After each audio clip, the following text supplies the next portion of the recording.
Food is not referenced often in Pokémon, and when food is referenced, it's usually not meat. The most common Pokémon food shown are the many different berries, but let's be real, do you know anyone who survives off of just eating berries? Sure, vegans exist, but we're kidding ourselves if the whole Pokémon world decided to collectively swear off consuming the flesh of beasts. I mean, sure, the Pokémon people have a bit of a better society with their higher technological advancement and universal healthcare, but there are some little bits of lore in the Pokémon games that show us that people do, in fact, eat Pokémon. So sit back, have a slice of Appleton pie, and let me regale you with a nuanced discussion of the ethics of eating Pokémon.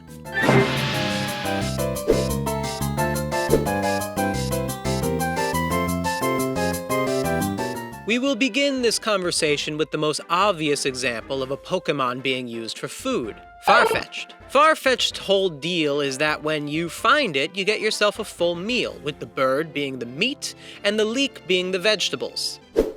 Lapras is not a Pokémon people often think of in this discussion, but Lapras being eaten is actually a core component to its lore. Much like Farfetch'd, Lapras is described to be rare because it is overhunted. I always found it strange that they decided that Lapras of all Pokémon would be endangered due to overhunting, considering that Lapras is a dinosaur, and humans never ate dinosaurs, unless you count the Flintstones. Lapras' overhunting probably mirrors real-life whale hunting. It would be a few years before Big Boy Whalelord would be introduced, so Lapras was actually the closest thing to a whale in Pokémon. Lapras and Farfetch'd being endangered due to being eaten so much actually serves a gameplay purpose, because both of these Pokémon are singular encounters in their original game, with Lapras being a gift Pokémon and Farfetch'd being an in-game trade. There is no other way to obtain either of these Pokémon. In the first Kanto remakes, Pokémon Fire Red and Leaf Green, there's a super low chance to catch a wild Lapras. In the GBA exclusive post-game, there's a conflict in the Icefall Cave where you and Elite Four member Lorelei fight some rocket thugs. There's this little body of water in the final room of the dungeon. While it seems like a dead end, there's actually a 1% chance to find a Lapras in this water. On top of that minuscule encounter chance, these Lapras know Perish Song, so they will knock themselves out before capture, making the Icefall Cave Lapras quite the prize. Gameplay-wise, there is no reason to get this Lapras, considering you just get a free Lapras in the Silph.Co. This low encounter chance is a reference to Lapras' status as an endangered Pokémon, and is intended to be a little nod to this Pokémon's tragic lore. Kingler was not referenced as a Pokémon to be eaten in the original Red and Blue, but in Gen 8, when Pokémon decided to start referencing Pokémeat again, a Kingler claw can be seen in one of your dishes. You can also feed it to your Kingler. Yeah, messed up. Are you enjoying the Game Cubicle? Make sure to like, subscribe, and comment. Slowpoke tails are another Pokémon meat that is confirmed to be eaten in this universe. This is seen in a negative light, as Team Rocket are the ones harvesting and selling these Slowpoke tails, but in Gen 8, Slowpoke tails are something you can add to your curry. Some see this as a contradiction. Aren't Slowpoke tails evil? No, actually. If anything, Slowpoke tails are the most ethical Pokémon meat out there. I'd say even Pokémon vegetarians would eat Slowpoke tails. Not Pokémon vegans, though. See, you don't actually kill the Slowpoke to get its tails. It's up in the air if the Slowpoke even feels pain. The reason that Team Rocket were the bad guys in Slowpoke Well is not because they were selling Slowpoke tails, it's because they were poaching wild Slowpoke that live in a well that is property of Azalea Town. Really, all Team Rocket needed to do was get a permit, and they probably would have been able to work out a deal. Maybe Azalea Town could have used a little extra income. I bet Bugsy could have afforded a better team. These Gen 8 Slowpoke tails are ethically sourced from Slowpokes who live wonderful, free, and easy lives. Cage-free Slowpokes.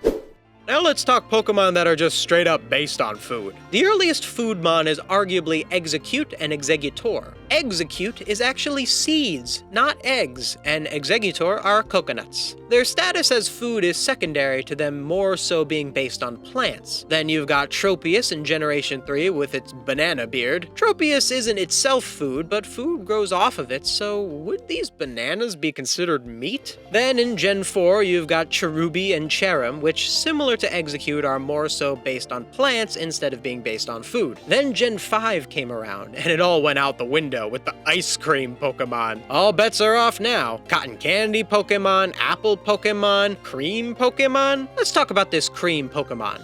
Yeah, you, get over here. Alchemy has different forms based on different flavors, and its Pokédex entries mention its taste. Some Pokémon researcher needed to take a bite out of alchemy in order to gather this data. And that opens up a world of weird, because are even things like pastries alive in the Pokémon world? If there are just regular non-living creams out there, why would anyone eat an alchemy? Maybe it just tastes that much better because it was once alive. I don't know. The caramel swirl alchemy is almost demonically tempting. I'm sorry, little one. I know what I must do. There is a specific reason why eating Pokémon is referenced so sparingly in the Pokémon series. It's because every Pokémon can be your friend. It's true, from the cuddly electric mice to the literal piles of refuse to a bunch of regular fish, all of these creatures are friend-shaped. In real life, we draw a pretty clear line between friend and food. In broader culture, the neighborhood dog is off limits while a chicken is fair game. But a Pokémon chicken? What kind of monster would eat at Kentucky Fried Torchic? Let's be real here. I don't think the Pokémon world is so advanced that they've gone beyond meat. Theoretically, they could be. I don't think instantaneous portal travel is easier to make than a synthetic sausage. But to even put in synthetic meat would be to acknowledge that Pokémon are in fact edible. And there was a time when you had to chomp on your pals. So Game Freak limits the reference to eating Pokémon to a few Pokédex entries, bits of lore, and these sus curry ingredients. Pokémon also has the luxury of being able to avoid referencing food almost entirely. The main healing items of the game are spray bottles, not food. There's no point in the game where you have to feed your Pokémon, and the times where you can feed Pokémon are optional, and usually consist of berries and cakes. The player character doesn't need to eat either. You can just walk up and down mountains, capturing the most powerful beings in the universe without so much as a pouch of trail mix. But just because Pokémon doesn't talk about it, doesn't mean it isn't there. The people in the Pokémon world aren't non-eating robots, they're humans. And these humans still dominate the Earth. In fact, the people in the Pokémon world wouldn't be less prone to eating meat. If anything, they would eat even more meat. Sure, it's one thing that we evolved in our world by hunting tigers and mammoths, but what if that tiger could breathe fire and that mammoth could send a magic blizzard at us? Humans in the ancient Pokémon world must have been ruthless hunters if even in this world they still are on top of the food chain. But what about modern day? You think these meat-eating trends just ended? You think that because one guy became friends with a Pikachu once, they're just gonna stop chowing down on a big juicy Tauros rump roast? You think factory farm is bad in the US? Well, it is. It's a terrible industry built on wasting resources and torturing animals for the sake of profit. But the Pokémon World factory farming would make Team Rocket look like daycare attendants, all because of this invention right here, the Pokéball. Imagine the horror of factory farming because of this. Oh, it'd be efficient, no doubt. Probably a little easier on the climate because they wouldn't need to use as much land and water. But just imagine the cruelty towards the average factory farm Miltank cooped up in its Pokéball, only to be released to get stuffed with rare candies until one day it's released from its spherical prison straight into the meat grinder. All of that is 100 times worse when you consider that this is the same sort of Miltank who could become your best friend. Or maybe you want to see that Miltank get the axe because of that whole Whitney thing. I get it. Anyway, that's why Pokemon meat is just not talked about. It would disrupt the main thing about Pokemon, which is being friends with all these cute little animals. Mons are friends, not food. Except that they are food. Just don't think about it. And those are my thoughts. Which Pokemon do you think would taste the best? How do you think Poke meat is handled in this universe? Would you be vegan if you lived in the Pokemon world? Let me know in the comments below. See you next time.